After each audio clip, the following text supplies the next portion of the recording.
a ver qué es lo que viene a mi mente cuando estoy en este tipo de situaciones, qué es lo que me preocupa o qué es lo que me hace entrar como en ese momento, digamos, de perder el control. Bienvenidos al segundo capítulo de Habla conmigo. Hoy tenemos como invitada a una queridísima persona que me ha ayudado mucho en estas situaciones que a veces uno se siente perdido, que no encuentra una solución, y ella es Rocío. Rocío, háblanos acerca de ti. Tú eres psicóloga. ¿Qué más necesitamos conocer de vos? Bueno, primero que nada, muchas gracias por invitarme a tu programa. Yo soy psicóloga. En la universidad recibimos la formación en psicodrama, que es bajo la perspectiva de Moreno. También fuera de la universidad ya hice varios cursos, actualizaciones, especializaciones. Trabajé como docente, tengo experiencia en eso, pero después hice una formación en terapia centrada en soluciones, que es un nuevo enfoque de terapia que es más positivo porque se centra en las fortalezas de la persona y lo ve como un co-constructor de sus propias soluciones dentro de todo lo que es el proceso terapéutico. Sí, hoy quiero hablar acerca, bueno, Rocío va un año ya trabajando a mí porque yo he estado en terapia ya, y algo que hemos trabajado mucho y quiero compartir con los demás porque a mí me ha ayudado sobre todo es la historia que te cuenta. Sobre todo esto es de cómo cada uno en su cabeza se hace una historia que puede ser negativa. ¿Cómo nos ayudas vos o qué es lo que nos puede ayudar para despejar esas ideas negativas que a veces tenemos sobre nosotras que no es nuestra realidad? Bueno, primero para empezar, este autohabla negativo, que es así como nosotros lo llamamos, es bastante determinante en la persona. Este autohabla puede ser de dos tipos. Puede ser, por un lado, las etiquetas que vos te decís a vos misma respecto a cómo sos en diferentes situaciones, o por otro lado, puede ser respecto a eventos o sucesos que te están aconteciendo. Entonces, estas generalmente se forman en base a experiencias tempranas que hemos tenido con familiares u otras personas de repente significativas en nuestra vida, que puede ser que nos hayan dicho alguna u otra cosa, entonces nosotros hemos asimilado de una determinada manera un diálogo interno, pero que este se caracteriza por ser como una especie de prisma en el que yo interpreto las situaciones solamente bajo esa óptica. ¿Cómo podemos hacer nosotros para cambiar este diálogo, que es la pregunta que me estás haciendo? En primer lugar, tenemos que tratar de estar conscientes y detectarlo en ese diálogo que se presenta de manera espontánea en el día a día. Digamos, si yo estoy de repente en mi casa, estoy limpiando y por ahí hago caer una taza con café. Y a veces espontáneamente uno dice, ay, soy una torpe o no debía haberlo hecho caer así, qué sé yo. Entonces, en ese momento que yo me doy cuenta que estoy haciendo este autodiálogo negativo, cambiarlo y decir, bueno, ha sido un accidente, esto no me hace una persona torpe. Soy una persona igual que simplemente ha tenido un accidente y punto. O sea, no seguir, digamos, con esa misma dialéctica, con esa misma narrativa interior.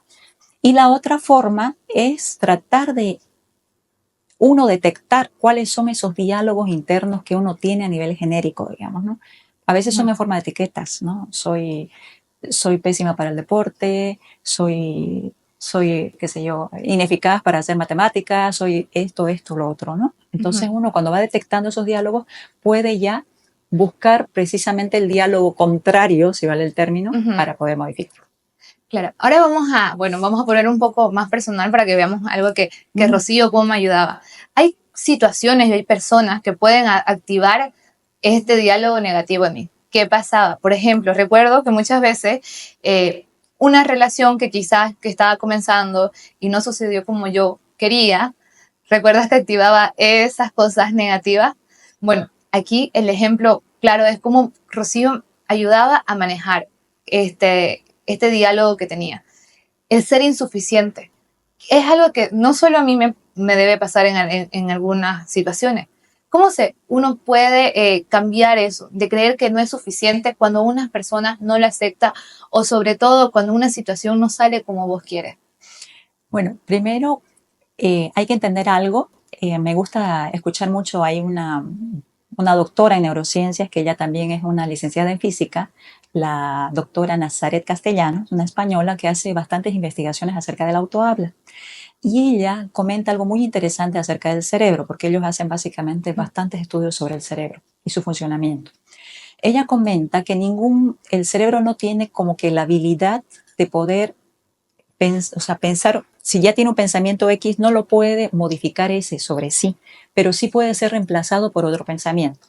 Ejemplo, si yo me estoy diciendo a mí mismo o a mí misma, soy una persona insuficiente, entonces no puedo decir, no tengo que pensar que no soy insuficiente. Eso sería trabajarlo en el sentido erróneo. Entonces tengo que reemplazarlo precisamente por su antítesis.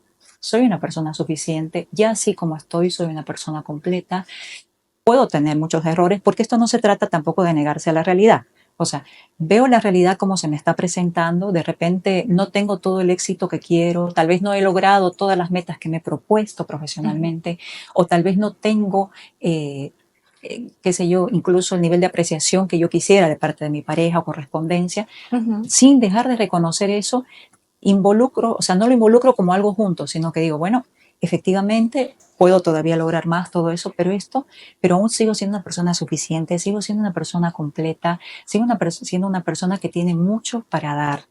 Entonces, cuando nosotros empezamos a tratar de hacer un hábito, este autodiálogo, pero ya como un diálogo, en las palabras de Nazaret lo diría, un diálogo más compasivo, un diálogo con dulzura, un diálogo, ella dice, incluso usa el término como si te lo dijera tu mamá, ¿no? Entonces, ¿cómo hablaría nuestra madre cuando hemos tenido una pérdida, digamos, laboral, cuando hemos tenido un fracaso amoroso?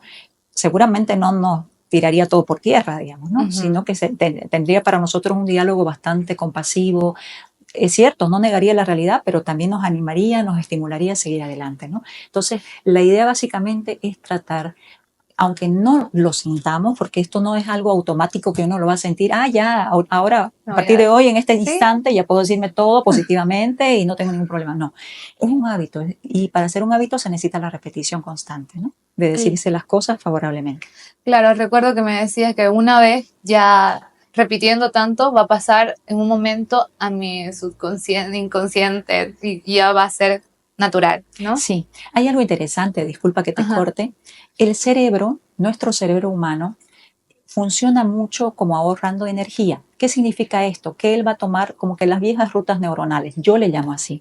¿Qué significa esto? Que va a utilizar pensamientos que siempre ha utilizado. No va a tomar pensamientos nuevos porque eso supone un esfuerzo de energía. Entonces, cuando nosotros vamos a instaurar un nuevo hábito de pensamiento o una nueva ruta neuronal, en mis términos, necesitamos darle este pensamiento, como tú lo mencionas, pero utilizar la repetición, o sea, decírmelo no 1, 2, 3 veces, sino todos los días, por lo menos durante 3, 4 semanas, repetirme misma, este es el tipo de persona que yo quiero ser, o sea, soy una persona así, de acuerdo a lo que usted está describiendo. Y a eso le unimos la imaginación. ¿Por qué? Porque el cerebro no diferencia un hecho real de un hecho imaginario. Entonces, cuando yo me voy imaginando a mí misma, te doy un ejemplo, quiero trabajar en ser una persona más segura de mí misma, más tranquila. Entonces me digo, yo soy una persona segura, tranquila, y me voy imaginando a mí misma en esos escenarios y actuando con seguridad, con tranquilidad, con aplomo.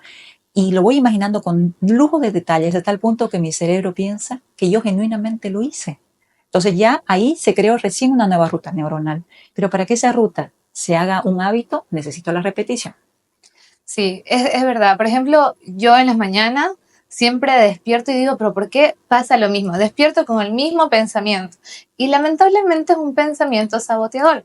Y recuerdo que me decías, hay que hacer una nueva ruta neuronal. Y cuesta, cuesta. Esto es con práctica. Venimos trabajándolo un año. Y otra cosa, ¿qué es este síndrome del impostor? Porque todas estas cosas también va, por ejemplo, el hecho de creerte, tener este diálogo que a veces es negativo. Y bueno, ya trabajando eso y estás cumpliendo metas y todo, pero no te sentís suficiente. ¿Qué pasa ahí? Porque hay mucho ese concepto del síndrome del impostor. ¿Viene pegado con el diálogo interno o es algo diferente? Todas las personas nos hablamos todo el tiempo. Han hecho un estudio, me parece en 1975, donde querían ver la actividad neuronal de las personas cuando hacían diferentes tipos de tareas. Pero resulta que antes de que les den la consigna de que debían hacer una tarea, ya estaban viendo en neuroimagen cómo era la actividad de su cerebro antes de darles la consigna y notaron que su cerebro estaban manifestando actividad. Entonces, cuando dijeron, ¿pero qué es esto? Si no están haciendo absolutamente nada. ¿Qué tipo de actividad es la que estamos viendo en el cerebro? Entonces, ¿qué fue lo que dedujeron? Que el cerebro tiene una actividad basal, que significa eso, que todo el tiempo está haciendo algo, pero ¿qué es lo que ellos han deducido en base a este estudio? Que muchos de estos son recuerdos y la mayoría autohabla. ¿Qué significa eso? Que todo el tiempo las personas nos estamos hablando, solamente que a veces no somos conscientes de ese autohabla. Por ejemplo, si yo estoy diseñando un proyecto, en el momento que lo estoy haciendo, ay, pero esto no tiene que ser así, esto tiene que ser así. Todo el tiempo nos estamos hablando, ya sea acerca de eso o ya sea acerca de nosotros mismos. Entonces, cuando una persona, por ejemplo, y este autodiálogo, lo cierro, todas las personas lo tenemos. O sea, todo el tiempo lo estamos haciendo, solo que no somos conscientes de eso. Algunas veces sí, cuando nos esforzamos, tratamos de un poquito hacer introspección y todo, y analizarnos más profundamente, sí. Pero normalmente no, en el día a día y en el ajetreo nadie piensa en lo que se está diciendo a sí mismo, digamos, ¿no? Sí. Y de hecho confundimos y pensamos que nuestro pensamiento es la realidad. Ese es otro tema. Entonces, ¿qué pasa con el síndrome del impostor? La persona duda de sus mismas capacidades, habilidades, ¿no? Entonces, ¿qué sucede? Ella está convencida genuinamente que es ineficaz, no es apta, que ella realmente no tiene todas esas habilidades para el puesto que ya sea que tenga o para el puesto que aspira, ya dependiendo, ¿no? La meta que ella se haya propuesto o el lugar donde le toque desempeñarse. Entonces, este diálogo, por supuesto, que viene a reforzar. Hay una cosa bien interesante. Cuando nosotros nos hablamos a nosotros mismos, han hecho un experimento, se activan en nuestro cerebro las mismas zonas de la escucha. ¿Qué quiere decir esto? Que nuestro cerebro nos escucha y después nuestro cerebro nos va a repetir aquello que le hemos dicho. Entonces, por eso que es tan importante cambiar ese diálogo, hacerlo un diálogo más amable, y eso no significa no ser realista, por si acaso, ¿no? Porque no significa decir, wow, soy súper, soy una campeona mundial, soy todo lo mejor. O sea, puedo ser una persona compasiva, una persona que tenga un diálogo positivo, pero también realista, ¿no? No significa negar la realidad ni decirme cosas que no son, ¿no? Claro. Ahora, en una persona que, por ejemplo, tiene un diálogo ya muy acostumbrado, malo en ella, que le cuesta, por ejemplo, a mí, me cuesta recibir, qué sé yo, elogios. Cuando me dicen, está hermosísimo tu trabajo o estás bella hoy, yo no me lo creo. Y es algo que me cuesta hacerlo y es como que digo gracias, pero no me lo creo. O sea, o me lo está diciendo o quiere quedar bien conmigo. ¿Qué es lo que debería trabajar yo, abrir en esa parte? ¿Qué es lo que está pasando conmigo por no aceptarlo? Si en verdad debo valorar mi trabajo, sé que soy buena, pero no creo cuando otros me lo dicen. ¿Qué pasa ahí? Bueno, esto muchas veces nos viene dado porque hay un pensamiento de base, a veces de que sentimos que no lo merecemos, a veces sentimos o pensamos que en realidad la persona puede estar diciéndolo por agradar, o sea, hay que tratar de detectar cuál es ese pensamiento de base que me está impidiendo a mí hacer esto que yo sé que me va a ayudar a estar mejor. Entonces, lo primero es aceptar, bueno, esta persona me lo está diciendo esto, pero puede ser por esto, por otro, no. Puede ser por muchas posibilidades y no tengo certeza. A mí siempre me encanta decir en la terapia, nos manejamos en medio de incertidumbres y es cierto. No tenemos una máquina que nos pueda decir cuán probable es que suceda algo, aunque supuestamente han hecho un estudio de que, por ejemplo, lo negativo que nosotros pensamos, lo que más nos preocupa, Es lo que me llega a suceder en menos de un 90% de los casos. Sí. O sea, es realmente muy poca la probabilidad, digamos, que suceda eso negativo que yo estoy pensando que suceda. Pero independientemente de este estudio, ¿qué es lo que sucede? No tenemos una certeza de qué es lo que realmente, o sea, ni las motivaciones de la otra persona, no podemos decir a ciencia cierta, sí, me dijo el halago por esto, por lo otro, no lo sabemos y es muy probable que no lo vamos a llegar a saber nunca. Entonces, tomo simplemente lo que me está dando, bueno, y busco. Si ella me dijo esto, es que algo agradable o simpático, por ejemplo, si le hice un cumplido, ¿no? Es porque, y me fijo, sí, es verdad, mi pelo está bien arreglado, estoy muy maquillada, muy bonita, se me ve simpática, etcétera, etcétera. En pocas palabras, aceptarlo, recibirlo. No cuestionarlo, no decir, nada, en el fondo no lo creo porque tal vez, o qué intención tendrá y por eso me lo dijo, no. Cerrar un poquito esa puerta, digamos, ¿no? Internamente. Claro, creo que eso también te hace sentir, o sea, al final, si no recibís nada y siempre estás con esa negatividad, todo te suena mal. Sí, así es. Ahora, hay otra parte. Bueno, la forma en que nosotros nos hablamos también influye a aumentar también en algunos casos la ansiedad. En esta parte estoy tomando de ejemplo todas las cosas que a mí me han pasado y hemos trabajado juntas, ¿no? Sí. Estos pensamientos negativos causan en mí, por así decirlo, ese tipo de ansiedad. ¿Cómo, qué actividad o qué ejercicio puedo hacer cuando mis pensamientos llegan a crear una sensación física, o sea, ese momento ansioso donde ya se comienza a tornar algo físico, me duele el pecho, no puedo respirar, tiemblo, hay muchas cosas que me pasan. Me acuerdo que alguna vez te dije, Rocío, estoy en el gimnasio, no puedo respirar y no sé qué hacer. Entonces, ¿cómo detectar, cómo controlar o entender lo que me está pasando? Ok, bueno, hay algo importante con lo que hay que partir de un principio. El cerebro no trabaja bien bajo presión, ¿no? Entonces, cuando a veces nosotros tenemos una situación en la que nos sentimos amenazados de alguna manera y tenemos como una crisis de pánico, que se caracteriza por una serie de síntomas psicofísicos, entonces en ese momento no es momento de resolver, digamos, o pensar, bueno, estoy teniendo esto y por esto y por lo otro, digamos, ¿no? Porque es como que nuestro cerebro ha entrado en una etapa de crisis también. Entonces lo que hay que hacer es como una especie de corte, un corte, tratar de no pensar, básicamente, pero como somos una maravillosa unidad, el ser humano es una maravillosa unidad, siempre lo digo, física, emocional, espiritual, entonces en ese momento hay que ayudarse con lo físico, ¿no? Una de las principales cosas que podemos controlar que nos ayuda a poder estar en un estado de calma es la respiración. Es muy interesante. ¿Por qué? Porque normalmente han hecho un estudio cerca del 90% de las personas no respiramos bien. Es muy interesante, ¿no? Entonces la respiración debería ser por lo menos con una pausa. ¿Te acuerdas los tiempos, no? 4, 4, 4, ¿no? 4 en inhalar y debe ser nasal. Eso es muy importante, Sí. ¿no? 4 tiempos en absorber el aire, 4 en retener y 4 en expulsar el aire. Entonces hacemos esta respiración cuando estemos en una situación así. Hacemos esta respiración por lo menos durante 20 minutos, 30 minutos, tratando de pensar en nada. O sea, no tratamos de resolver, de identificar, no. Porque estamos en una crisis de pánico en este momento, no estamos mal. Es como situarse ya en el presente en ese momento, ¿no? Para no estar yéndose a esos lugares. Exacto, ¿no? Entonces, en ese momento, el simple hecho de manejar esta respiración suele ayudar bastante, suele ayudar mucho. Y ya cuando uno está más calmado, ya es ahí donde puede tratar de identificar, a ver, qué era lo que estaba pensando, qué cruzó por mi mente en ese momento, qué fue aquello que yo vivencié como un peligro inminente.